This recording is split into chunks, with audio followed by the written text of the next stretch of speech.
로마서 1장 1절에서 7절 말씀 제가 한 절, 여러분이 한 절 교독하겠습니다. 예수 그리스도의 종 바울은 사도로 부르심을 받아 하나님의 복음을 위하여 택정함을 입었으니 이 복음은 하나님이 선지자들을 통하여 그의 아들에 관하여 성경에 미리 약속하신 것이라. 그의 아들에 관하여 말하면 육신으로는 다윗의 혈통에서 나셨고 성결의 영으로는 죽은 자들 가운데서 부활하사 능력으로 하나님의 아들로 선포되셨으니 곧 우리 주 예수 그리스도시니라. 그로 말미암아 우리가 은혜와 사도의 직분을 받아 그의 이름을 위하여 모든 이방인 중에서 믿어 순종하게 하나니 너희도 그들 중에서 예수 그리스도의 것으로 부르심을 받은 자니라. 함께요. 로마에서 하나님의 사랑을 받고 성도로 부르심을 받은 모든 자에게 하나님 우리 아버지와 주 예수 그리스도로부터 은혜와 평강이 있기를 원하노라. 아멘. 감사합니다. 오늘은 로마서 1장 1절에서 7절 말씀을 세 번에 거듭 계속해서 풀어보고 있습니다. 바울은 로마서라는 편지를 자기가 한 번도 만나본 적이 없는 로마 교회 교인들에게 보내는 편지입니다. 그러기에 자기가 누구인지에 대한 증명이 분명히 필요했던 부분입니다. 그래서 지난 두 번 시간을 통해서 첫 번째는 뭐라고 합니까? 예수 그리스도의 종이라고 1절 상반절에 이야기하죠. 그리고 중반절에 이렇게 말합니다. 자기를 사도로 부르심을 받은 자. 이렇게 해서 지난주에 나눴습니다. 그리고 오늘 세 번째 자기를 이야기를 하고 있습니다. 이 앞에 말했던 두 가지의 종류를 자기 자신을 표현한 것을 이야기를 하고자 합니다. 바울은 자기가 하나님께 복음을 전하는 사람으로서 선택받은 사람이기에 자기는 예수님의 종이고 사도라고 소개를 하고 있습니다.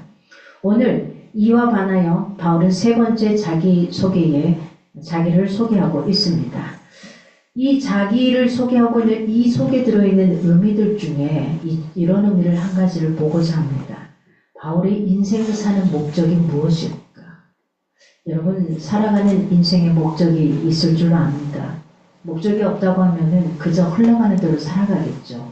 먹고 싶은 대로 먹고 놀고 싶은 대로 놀고 자고 싶은 대로 자겠죠. 그러나 그러지 않기에 무엇인가 준비를 하고 나아갈 겁니다. 바울의 인생을 사는 목적, 이 목적에 관해서 이야기하고 싶습니다. 바울은 이렇게 말합니다. 자기를 복음을 위하여 택정함을 입었다라고 이야기합니다. 복음을 위하여 택정함을 입었다. 바울의 소개의 말에는 나는 복음을 증거하라는 하나님께서 주신 사명을 가지고 이 땅에 태어난 사람이다. 이렇게 표현할 수 있겠습니다. 그러기에 나는 생명이 다하는 순간까지 목숨을 바쳐서 그 사명을 감당해야 한다. 이렇게 볼 수 있겠습니다. 그것이 내 인생의 목적이다. 이런 의미가 담겨 있습니다. 그래서 우리는 복음을 증거하는 것이 인생의 목적이라는 의미가 담겨있는 바울의 이 세 번째 자기소개서, 이 자기소개하는 말을 통해서 그 목적을 이루기 위해 가졌던 바울의 자세는 과연 어떠했는가 하는 겁니다. 사도행전 20장 24절 말씀에 보면 내가 달려갈 길과 주 예수께 받은 사명 곧 하나님의 은혜의 복음을 증언하는 일을 마치려 하면은 나의 생명조차 조금도 귀한 것으로 여기지 아니하노라. 아멘. 이 말씀에서 바울은 복음을 전하기 위해서는 죽음도 불사하겠다라고 표현하고 있습니다. 고린도전서 9장 16절 말씀은 내가 복음을 전할지라도 자랑할 것이 없음은 내가 부득불할 일이니라. 만일 복음을 전하지 않으면 내게 화가 있을 것이다. 이렇게 표현하고 있습니다. 이 말씀에서 바울은 복음을 전하는 것이 내 자신에게 부여된 사명이다라고 이야기합니다. 그러기에 이 사명을 감당하지 못하면 내 인생은 실패한 거다. 이렇게 표현하고 있습니다. 그럼 하나님께서 바울을 택하시어 전하라고 하신 그 복음, 그래서 바울이 죽음도 불사하며 전하려 했던 그 복음이 무엇인가 하는 겁니다. 그리고 오늘도 교회에서 매일 외치고 있고 신앙인인 우리도 신앙생활을 하면서 자주 사용하는 단어인 복음이란 과연 무엇인가 하는 겁니다. 오늘 본문의 2절에서 4절까지 말씀에 이렇게 말합니다. 이 복음은 하나님이 선지자들을 통하여 그의 아들에 관하여 미리 약속하신 것이다. 이건 뭐죠? 구약에 미리 약속해 주신 말씀이라는 겁니다. 그의 아들에 관하여 말하면 육신으로는 다윗의 혈통으로 나셨고 인간적인 몸은 다윗의 이 후손으로 태어났다는 겁니다. 그러나 성결의 영어로는 죽은 자들 가운데서 부활하사 능력으로 하나님의 아들로 선포되셨으니 곧 누구라? 우리 주 예수 그리스도라. 자, 이걸 한 문장으로 줄이면 이겁니다. 복음은 예수 그리스도라. 이렇게 말할 수 있겠습니다. 이 말씀은 바울이 복음을 굉장히 간단하게 분명하게 정의한 말씀입니다. 이 말씀에서 바울은 복음이 무엇인가를 그렇게 이야기하고 있는 겁니다. 곧 우리 주 예수 그리스도라 이야기만 하고 있습니다. 다른 서신서를 통해서도 계속해서 바울은 이야기하고 있는 게 오직 예수 그리스도에 대한 복음만 이야기했던 것을 기억하실 겁니다. 이 복음은 곧 우리 주 예수 그리스도라 이렇게 말합니다. 그렇습니다. 복음이 곧 예수 그리스도이십니다. 오늘 본문 로마서 1장 2절에서 4절까지의 말씀은 바울이 로마서 전체를 통해 로마 교회 교인들에게 전하라고 했던 메시지를 요약한 내용입니다.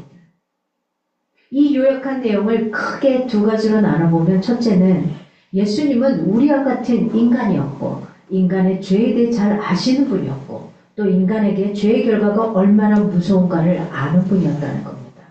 그리고 두 번째는 인간이시고 하나님의 아들이신 예수님이 인간의 죄값을 대신 치루어 주시고 구원받게 해주셨으니 인간은 어떻게 해야 된다? 그 예수님을 믿어 구원을 받아야 한다. 라는 내용입니다. 이런 두 가지 내용이 로마서의 큰 골자의 요지입니다. 그래서 우리는 로마서의 죄인인 인간과 그 죄의 결과와 복음이신 예수님과 예수님을 통한 구원에 대해 깊이 있게 볼 수 있는 겁니다. 다시 자기 소개를 한 바울의 이야기로 돌아가고자 합니다. 나는 복음을 전파하기 위해 하나님께서 택하여 정했다는 말이죠. 더 명확한 언어입니다. 택함을 받은 사람이라는 바울의 세 번째 자기소개서의 이 말.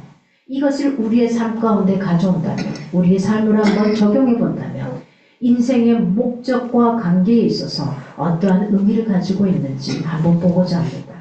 첫 번째로 받을 경우는 목적이 분명한 사람이 큰 일을 이룰 수 있다는 겁니다. 목적이 분명한 삶을 우리가 살아야 한다는 교훈입니다. 로마서 강의 두 번째 시간에 지난주에 제가 이야기를 했습니다. 코카콜라 정신에 대해서, 코크 스프리트. 이 코카콜라 정신에 대해서 말씀드렸죠. 코카콜라 이 정신을 나타내는 굉장히 좋은 의미면서도 상당히 무서운 말. 여기에서 일하는 많은 직장인들이 다 하는 말. 그들이 이렇게 말하죠. 뭐라고 하죠? 내 혈관 속에 흐르는 것은 뭐다? 코카콜라다. 혈관 속에 흐르는 것이 피가 아닌 코카콜라라는 겁니다. 코카콜라가 아니면 어쩌면 죽음을 달라. 아니 내 몸에 코카콜라가 흐르지 않으면 나는 죽는 것 같습니다. 이런 표현일 겁니다. 이런 정신이 바로 코카콜라 정신입니다. 그래서 과거 냉전시대에 미국과의 외교관계를 거부했던 그 나라에서도 뭔가는 코카콜라만은 자기들께로 사서 먹었다는 사실입니다. 바울의 정신이 그랬습니다. 그는 자기가 사는 인생의 분명한 목적이 뭘 하기 위해서요? 복음을 증거하기 위해서라는 것. 자기는 살아도 좋고 죽어도 좋은데 오직 뭐에 미쳐있는 자가? 복음을 위해 미쳐있는 자라는 겁니다. 예수 그리스도 외에는 내가 전할 자가 없다라고 표현하는 겁니다. 그래서 그는 복음을 거부하고 핍박했던 그 거대한 로마 제국을 복음으로 정복할 수 있었던 겁니다. 여러분에게도 바울처럼 인생을 사는 분명한 목적이 있습니까? 너무도 당연한 말이지만 사람에게는 인생을 사는 목적이 있어야 하는 겁니다. 엄밀히 말하면 목적이 없는 인생은 호흡이 없이 죽은 인생과 같은 겁니다. 목적이 없이 살아간다는 것은 밥만 먹고 축내는 거죠. 잠만 자는 거죠. 뭐 합시다 그러면 심심해요. 아무것도 할 게 없어요. 그러나 내가 해야 될 게 명확하게 있는 사람은 심심할 틈이 없죠. 그냥 시간을 보낼 수가 없는 거죠. 우리나라는 자살 1위 국가입니다. 왜 자살을 합니까? 결정적인 그 이유는 그 사람들이 인생을 사는 목적을 잃어버렸기 때문이 아니겠습니까? 충격적인 사실이 있습니다. 거지는 절대로 자살하지 않는답니다. 그럴 것도 그래요. 그냥 자다가 죽는 케이스는 본 것 같은데 자살했다고는 못 들어본 것 같습니다. 왜냐하면 이 거지의 행세를 하고 있는 이들에게는 먹고 살겠다는 최소한의 인생을 사는 목적이 있어요. 그래서 쓰레기통이라도 뒤집니다. 그래서 먹습니다. 그냥 일하기 싫어서 안 하는 사람도 있는 거고 그냥 그렇습니다. 그게 편안한 겁니다. 그냥 그게 목적이에요. 그냥 쓰레기라도 뒤져서 유통기한이 지난 거라도 내가 그 남은 거라도 먹어서 살겠다라는 거죠. 진정한 목적이 사람을 살게 합니다. 그런데 그 목적도 흐릿하면 안 된다는 겁니다. 분명해야 합니다. 긍정적인 시각으로 정말 무서운 사람은 분명한 목적을 가지고 인생을 사는 사람입니다. 왜냐하면 분명한 목적을 가지고 인생을 사는 사람은 그 목적을 위해 생명까지도 내어놓기 때문입니다. 그렇잖아요. 나에게 분명한 목적이 있으면 그것을 위해서 내가 이루어야 되고 해야 될 게 있으면 어떻습니까? 잠을 내려놓기도 하죠. 잠을 자지 않기도 합니다. 먹는 것도 안 먹습니다. 제가 논문을 쓰고 그럴 때 그렇게 했습니다. 잠을 거의 꼴딱 새고 새벽 5시까지 글을 쓰고 잠깐 한두 시간 자고 또 교수님한테 가고 글을 내놓고 다시 또 고치고 또 나가고 먹는 것은 전혀 먹지 않고요. 그렇게 해서라도 내가 해야 될 그 목적에 반하기 위해서 최선을 다했던 삶을 살았습니다. 그렇습니다, 여러분. 그런 까닭에 큰 일도 분명한 목적을 가진 사람만이 이룰 수가 있는 겁니다. 목적이 없는데 말만 나는 이렇게 할 거예요. 100점 맞을 거예요. 공부 하나도 안 하고. 아니요. 진짜 분명한 목적을 가진 사람은 이미 행동을 하고 있어요. 이미 가고 있어요. 그 무엇인가를 해나가고 있다는 겁니다. 그래서 우리의 삶도 그랬으면 좋겠습니다. 분명한 목적을 가지고 인생을 살아낸 바울과 같이 그렇게 살아갈 수 있었으면 좋겠습니다. 두 번째로 오늘 본문을 통해서 분명한 목적을 가지고 인생을 사는 것도 중요하지만 이보다 더 중요한 게 있습니다. 그 분명한 목적이 어떤 차원이냐는 거예요. 두 가지 차원이 있습니다. 하나는 땅 안에 있는 차원이 있습니다. 이 지상에서의 삶, 세속적인 삶의 차원이 있습니다.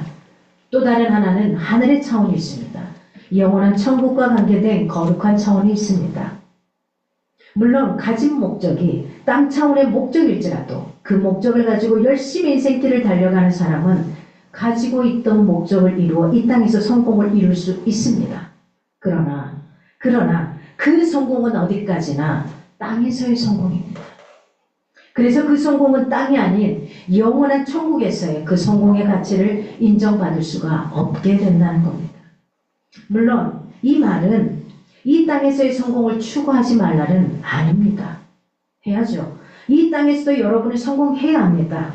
그러나 그 성공만을 추구하면서 그 성공에 절대적 가치를 두지 말라는 겁니다. 그러게 우리는 세속적인 땅 차원의 목적만 가지고 인생을 살면 안 됩니다. 그런 차원의 목적만 가지고 인생을 열심히 살아 땅에서 큰 성공을 거둔다 하더라도 어떻습니까? 그 성공은 절대 영원한 천국까지 연결되지는 않습니다. 그래서 땅 차원의 성공만 이룬 사람은 죽음을 앞에 두고 자기에게 영원한 천국과 관계된 하늘 차원의 성공의 내용이 없는 것에 죽는 것을 불안해하며 하나님을 두려워하는 모습을 보이게 됩니다. 땅에서의 차원의 분명한 목적을 가지고 돈을 많이 모아봅니다. 모았는데 어떻습니까? 누가 이걸 가져갈까봐 겁먹지 않습니까? 누가 또 나에게 더 달라 그럴까봐 꽁꽁꽁 감싸고 있지 않습니까? 불안해서 잠 못 자지 않습니까? 아무리 넓은지 보십시오. 자, 10평에 살 때는 그런대로 시간장치가 크지 않아도 괜찮았습니다. 근데 집이 대굴 같은 집으로 50평, 60평 돼가니까 어떻게 합니까? 새콤을 달기 시작합니다. 누군가가 들어와서 훔쳐갈 게 두려운 거죠. 왜 그토록 해놓고 다시 또 다른 두려움 속에 살아가려고 하십니까? 땅에서의 모든 것들을 가져가는 게 아니라 저 하늘에서의 것들을 쌓아갈 수 있기를 바랍니다. 하늘의 바울은 그런 모습을 보이지 않았습니다. 우리하고는 다른 차원입니다. 왜냐하면 바울은 그는 땅의 차원의 목적이 아닌 하늘의 차원의 목적의 복음을 증가하는 일에 생명을 바쳤습니다. 바울은 어떤 사람이었습니까? 예수님을 만나기 전에는 그의 인생에 특별한 그 계기가 있기 전에는 예수님 믿는 사람들을 쫓아다니며 잡아다가 넣었던 사람입니다. 그는 어떻게 하든 사회의 악이라고 생각했던 예수 믿는 사람들, 더 쉽게 표현하면은 예수쟁이들을 끌어다가 감옥에 집어넣고 넣었던 사람 중에 한 사람이었습니다. 그의 인생이 담에색에서 예수님을 만나면서 완전히 뒤집어지죠. 완전히 뒤집어지죠. 그러면서 그는 반대가 되었습니다. 이제는 자기의 인생이 쫓겨다니는 신세가 되고 말았습니다.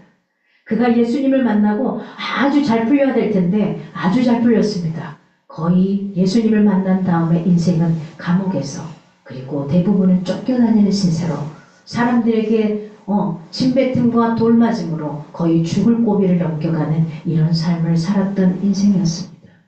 그런데 그는 분명합니다.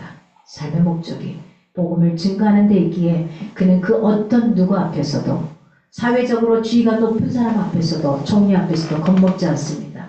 전해야 될 걸 마땅히 전합니다. 디모데후서 4장 7절에서 8절에 보면 이렇게 말합니다.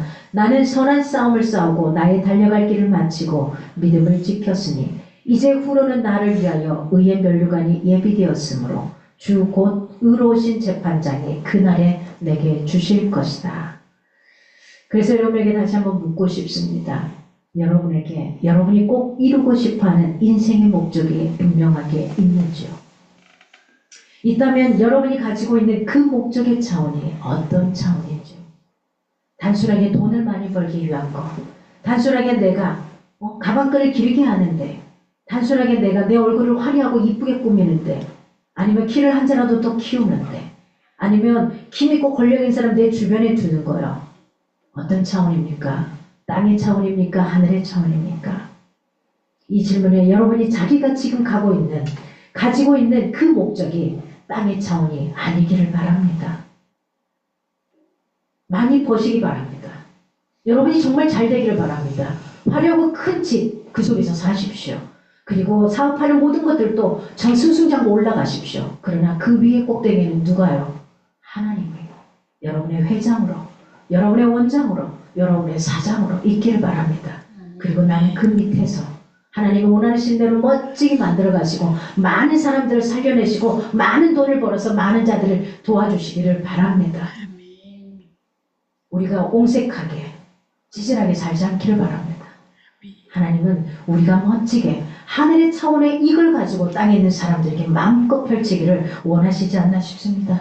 세 번째로 받을 교훈은 바울이 복음을 위하여 하나님의 택정함을 입었다고 확신하며 복음을 위해 살았던 것처럼 신앙인인 우리가 자기가 복음을 위해 하나님의 택정함을 받은 사람인 걸 인식하고 복음을 위해 살아야 한다는 교훈입니다.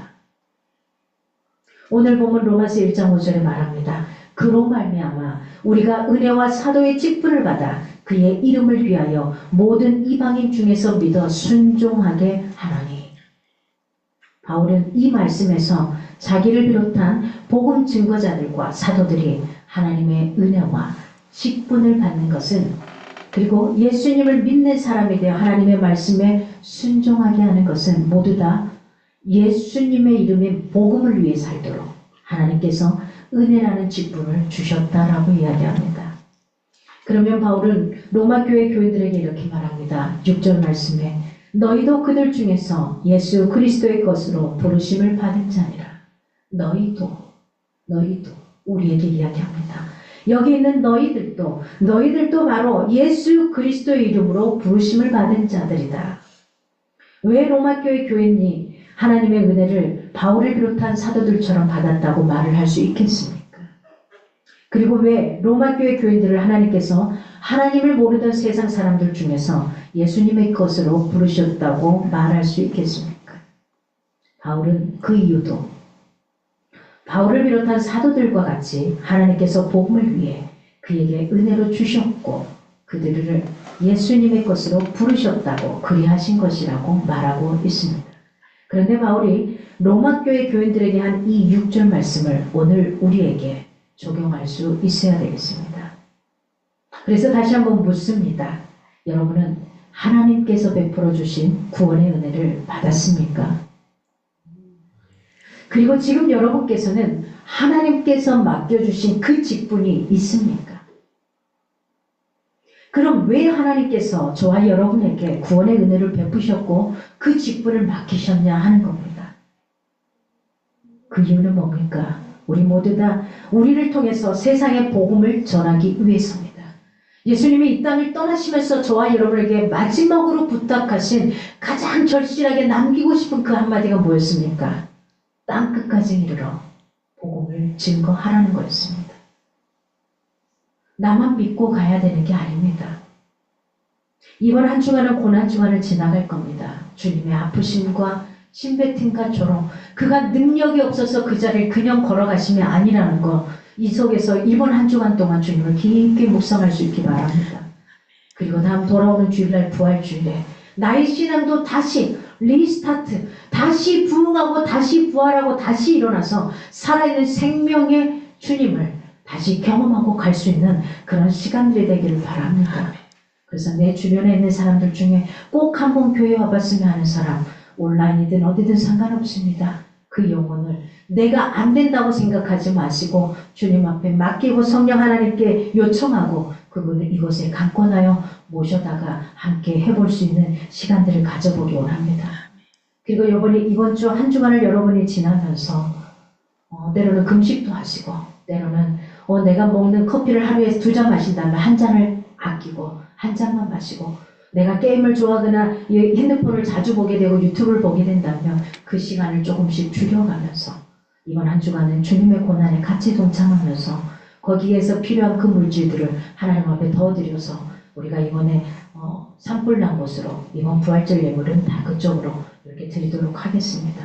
우리의 마음을 조금 더 모아서 함께 드릴 수 있기를 바랍니다. 여러분, 오늘의 구원받은 신앙인으로 살고 있는, 그리고 교회에서 이런저런 직분을 받고 그 직분의 이름으로 불려지고 있는 것을 분명하게 우리가 알아야만 합니다. 그저 주어지는 것은 아닙니다. 그리고 그 뜻을 분명하게 깨닫고 복음을 증거하며 살아갈 수 있기를 바랍니다. 여러분 기억하시나요? 2000년 초반에 맨발의 전도자 최춘선 할아버지 기억하시나요? TV에 굉장히 많이 나왔었습니다. 기억이 좀 가물가물하실 수도 있는데 2001년에 돌아가셨습니다. 저는 이게 막 영상으로 떠돌 때에 너무 과한 게 아닌가? 신발을 벗고 맨발로 4계절 동안 맨발로 계속해서 복음을 전하고 다닙니다. 지하철을 타고 버스를 타고 이러면서 복음을 계속 전하고 다니시는 분을 만나게 되었습니다. 근데 이 맨발의 전도자 최춘선 할아버지를 알게 된 것은 시간이 지난 다음에 어떻게 된 겁니까? 어떤 다큐멘터리 감독이 이 이야기를 듣고 누군가에게 듣고서 찍어놓기 시작했던 겁니다. 찍고 난 다음에 이 할아버지 돌아가신 다음에 다큐멘터리를 내놔서 우리 믿는 사람들이 굉장히 많이 귀감이 되었던 저 미친 거 아니야? 이런 사람도 있었습니다. 굳이 신발 신고 다녔지. 근데 제 기억으로 이 할아버지가 그런 고백을 했어요. 신발을 신지 못한 건 북한 동포들의 복음을 다 전하지 못한 것에 대해서. 그 부분에 있어서 그래서 신발을 신지 않고 하루 종일 은퇴하시고 목회 현장에서 은퇴하시고 복음을 전했던 목사였습니다. 그 다음에 한 7년 정도가 지났습니다. 이 목사님이 돌아가시고 7년 정도가 지나서 궁금했습니다. 다큐멘터리 이거 감독이 다시 찾아갑니다. 이 가족들은 과연 이 아버지를 어떻게 생각하고 있을까? 이 남편을 어떻게 생각하고 있을까? 너무너무 궁금했습니다. 그래서 가서 만났습니다. 장남인 아들 최바울 목사가 되어 있었습니다. 그분이 아버지를 이렇게 고백합니다. 신앙은 가르치는 것이 아니라 보여주는 것이라는 걸 죽기까지 몸소 실천하셨던 분이에요.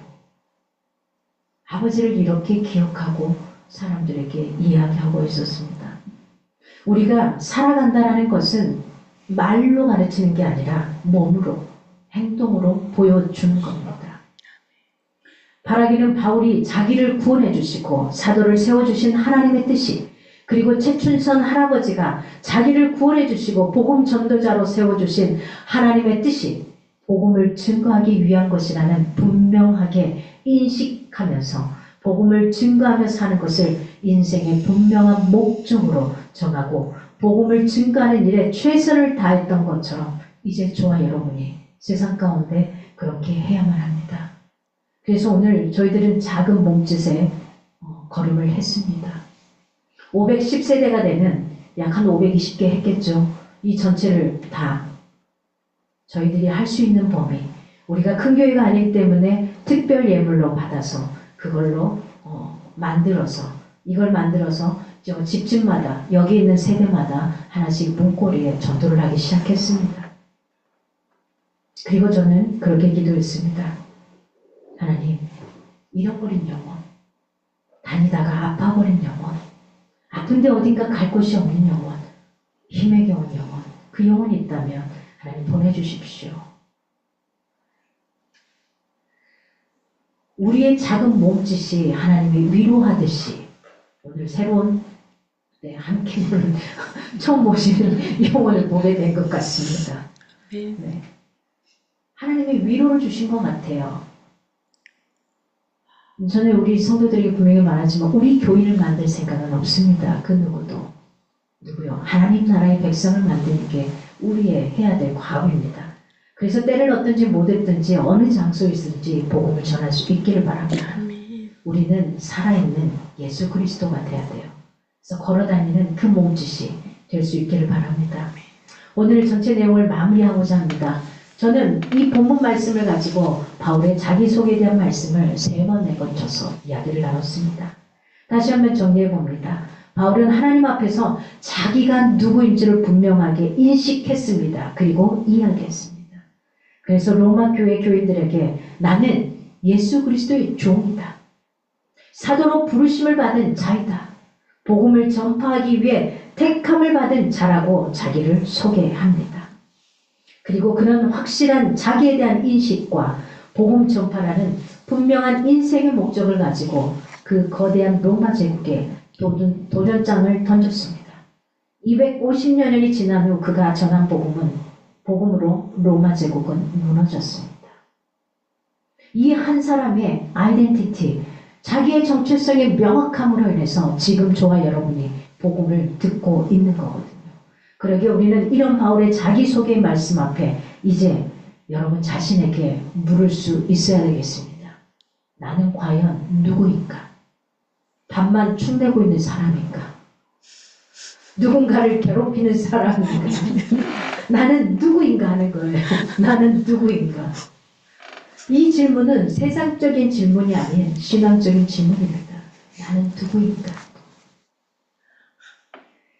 이 땅에서의 차원은 나는 어쩌면 저 밑에 있는 하층민일 수도 있습니다. 사람들이 싫어하는 그냥 그런 사람일 수도 있습니다. 그러나 이 땅에서의 차원에서 내가 끝나는 게 아닙니다. 영적인 차원에서, 이 차원에서 하나님이 나를 어떻게 보느냐, 여기에 있는 겁니다. 이 질문에 우리는 바울과 같은 신앙적인 대답을 할 수 있기를 바랍니다. 나는 예수님의 종입니다. 나는 하나님의 자녀로 부름받은 자입니다.